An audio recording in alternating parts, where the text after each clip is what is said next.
Good afternoon, ladies and gentlemen. Shalom. I'm David Mencer, Israeli government spokesman. It's Thursday, the 27th of June, day 265 of the October 7th war. A short update from me and then to your questions. Yesterday, I reminded you about baby Kfir Bibas, more days in captivity than free. Today, I want to remind you that his 4-year-old brother, Ariel Bibas, is also a hostage. Are they being kept together? Look at him, please. Say his name, Ariel Bibas. His grandparents were killed on October 7th. His parents are also hostages. 265 days.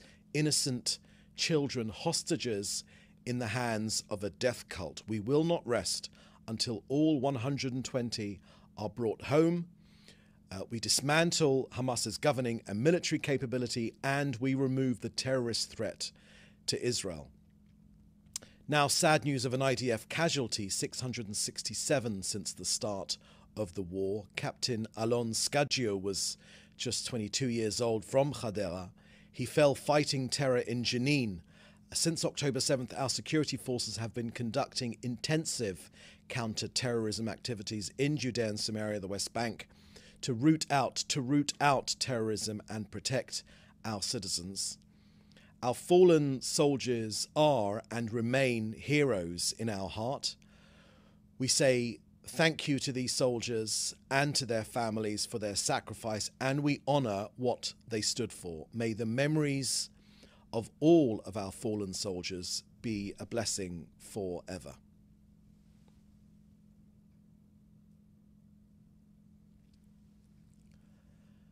Next to the IPC report, known as the Hunger Report, it's been widely trailed over much of the media over the last few days. Look, this report is highly misleading. It's biased. It lacks transparency. Transparency reflects only partial data and, of course, does not disclose the names of the organizations who actually wrote it. It's based upon data from Hamas's own health institutions. No reservations. We've shown how unreliable their data is, but despite these inaccuracies, the negative bias, the bottom line is claims regarding starvation, I say that in inverted commas, starvation in Gaza are baseless. They are baseless. So the inaccuracies prove yet again that the dark predictions by the IPC, parroted by much of the news media, were exaggerated and baseless. Their main purpose, of course, was to exert pressure on Israel. Gaza is how it is because of the murderous regime of Hamas. Its cynical use of civilian populations to ensure its own survival, using civilians as human shields, the massive theft of humanitarian aid, the use of hospitals, shelters, and UN facilities for terror. So we say to the United Nations, focus on these vile practices by Hamas, act against them. Only then the food security situation in Gaza will improve even faster than shown in the new IPC report. Now an update from COGAT and their work coordinating aid into Gaza. Over the last 24 hours, 219 aid trucks went into Gaza from Kerem Shalom and Erez, and originating from Egypt, but also from the port of Ashdod and elsewhere in Israel.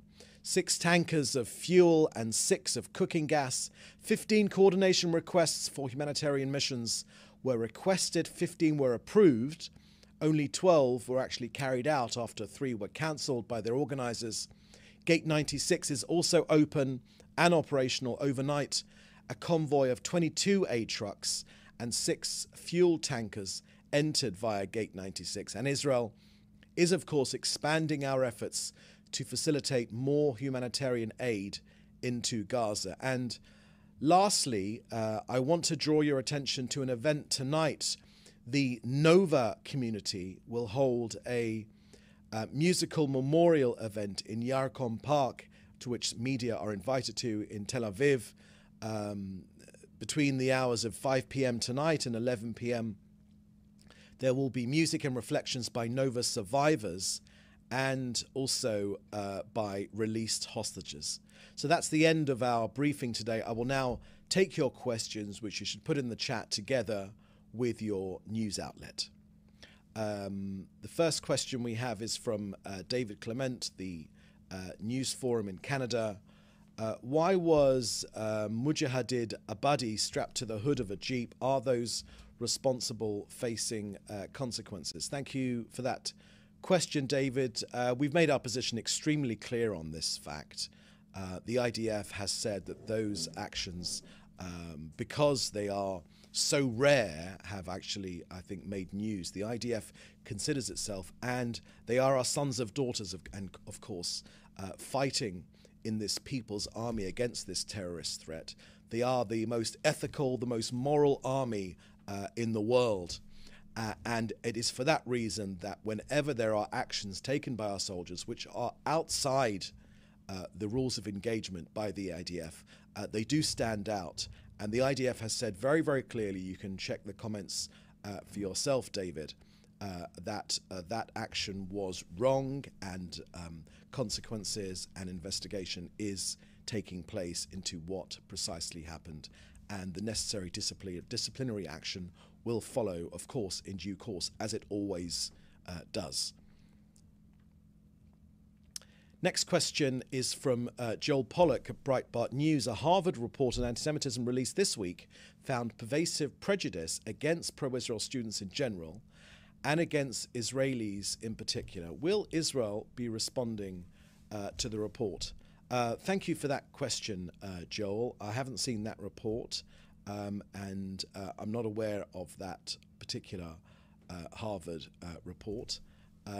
But we will take a look at it once we see it and decide how to take it forward from there. Anti-Semitism is, of course, a scourge in all societies. It's the world's oldest hatred. It has been a massive spike of hatred towards Jewish communities the world over. One only has to look at the pogrom, and it was a pogrom in Los Angeles, and other such terrible acts. Look, the media have a very, very important role to play here, because there has been reporting of this conflict, which very often unquestionably uses Hamas statistics. The famous example is the hospital, the Al-Ali hospital, which so many media, BBC, CNN, and others, accused of being bombed by Israel with hundreds and hundreds of casualties. Of course, it was bombed by an Islamic Jihad stray rocket being fired at Israel, falling short. Those erroneous news reports, those news reports without context, giving false accounts of casualty figures, always talking about, just using Hamas statistics. It's important for all of us to understand that that sort of sloppy journalism leads to hatred, which leads to attacks on Jews. We need to be absolutely clear about this fact. Sloppy journalism leads to hatred, leads to attacks on our people. 12-year-old girls in France raped. School children in Montreal, Jewish school children, fired upon. And other terrible attacks against Jewish communities. The media have an extremely important responsibility to honestly report what is going on with context, and not simply parroting the effects, the Hamas, whatever Hamas put out. We are very, I want to share with you that Israel has taken on this terrorist genocidal force, and we know that the casualty figures are lower than 1-to-1, one Hamas terrorist to one civilian. I would remind you that the UN average is 8 or 9 civilians to a combatant, but ours is one Hamas terrorist to one civilian, probably lower than that now. So even though we have been faced with this genocidal army, not a war that we chose or the war that we wanted, this genocidal army which attacked us, and for which there was no other response than to destroy this Hamas terrorist army.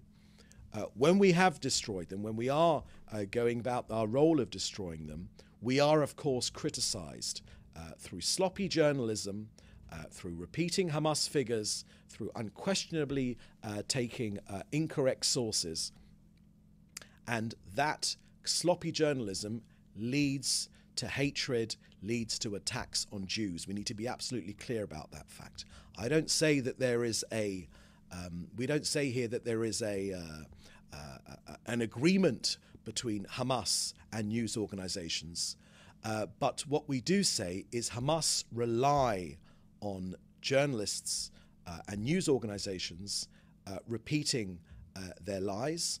They know what will happen. They know that erroneous reports of civilian casualties, of course, Hamas never talk about their own terrorist casualties. Erroneous report of civilian casualties will make the news, it will create hatred, and it will create outrage against Israel and attacks on Jews. So the media need to be very aware of that fact.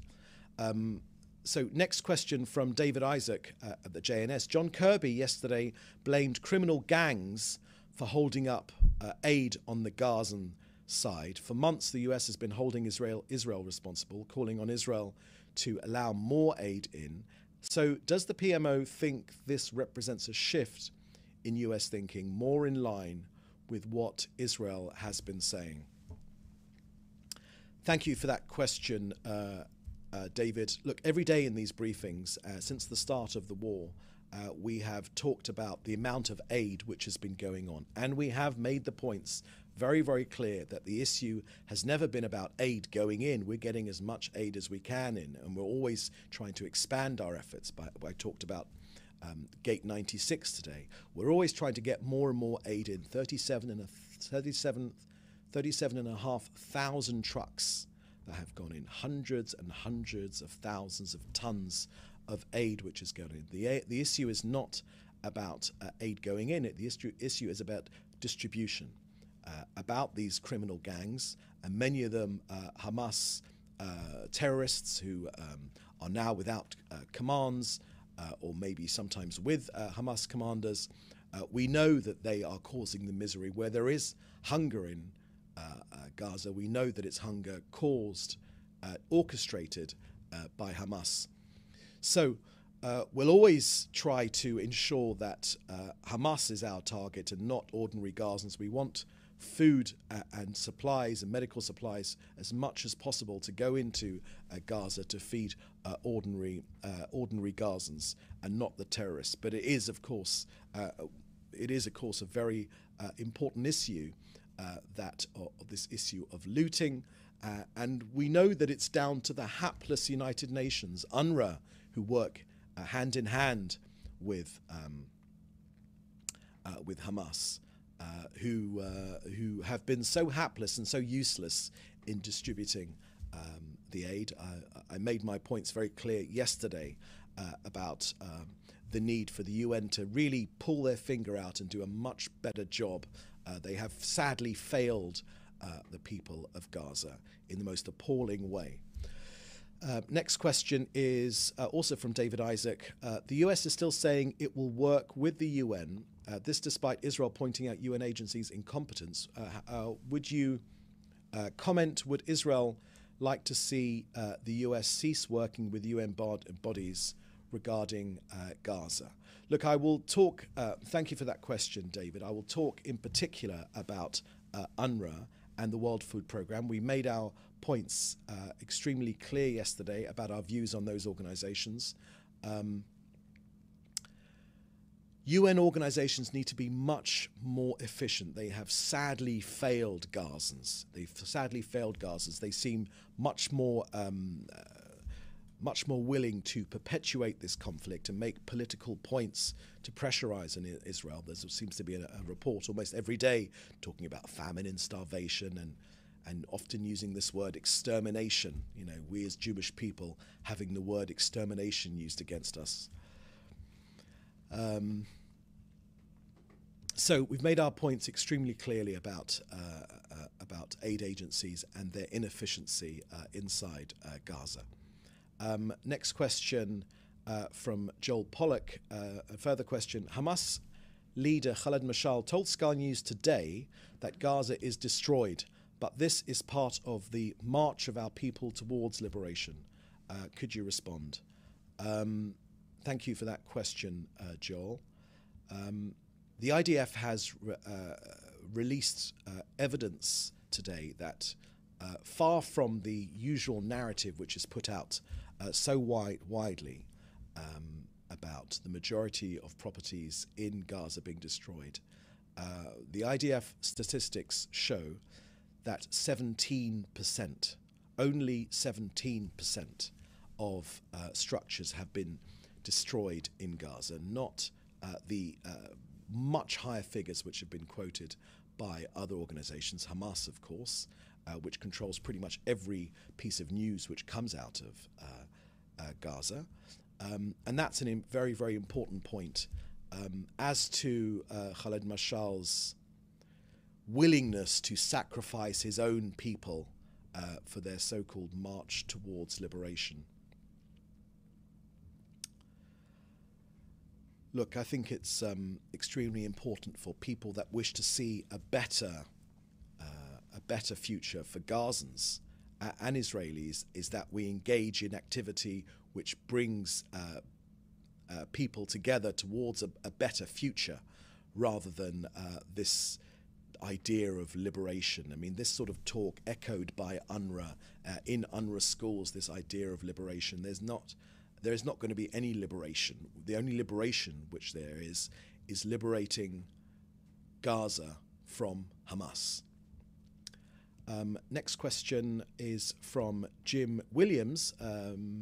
Yesterday at the State Department briefing, Matt Miller said that commercial trucks with food supplies are going into Gaza without issues, while the aid trucks for the UN distribution stand idle, and he stressed that UN needs to do better.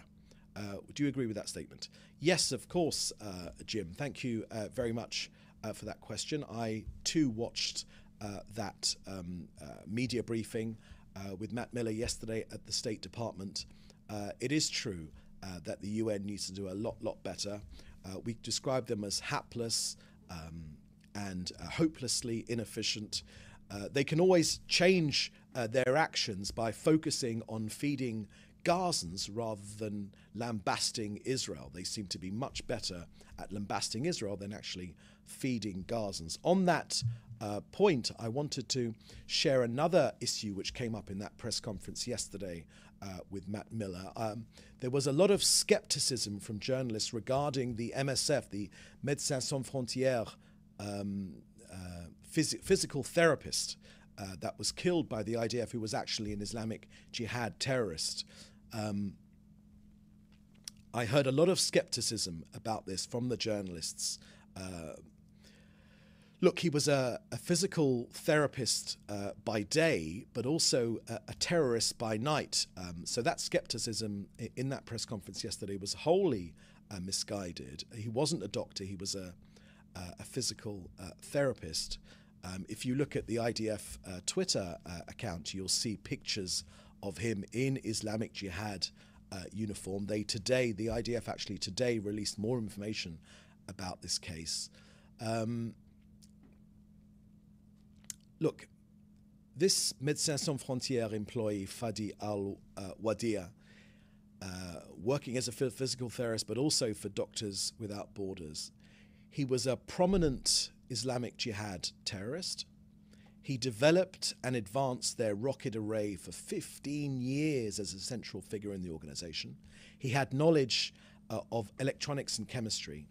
And the very same year that he joined MSF, he tried to leave Gaza to go to Iran together with two other terrorists in order to engage in terrorist training there. So I hope that clears it up. This sort of instinctive, I would call it, instinctive cynicism against anything that Israel says. Journalists yesterday calling here this man, he was a doctor. How on earth could he be a terrorist as well? Look, we the Jewish people recognize evil when we see it. Can I remind you of Dr. Mengele in Auschwitz? He was also a trained doctor. Being a doctor, sadly, does not exclude you from evil acts. Can I talk about other doctors in history that have performed terrible acts? This guy wasn't a doctor, he was a physical therapist, but it was just a ruse, it was a cover-up for his Islamic Jihad work, terrorist work. There we go. Any other questions? No, that was the last question. So with that, I'll say thank you for joining us here today. The next briefing will be on Monday. But in the meantime, please do stay safe, and thank you for joining us. Thank you. Bye-bye.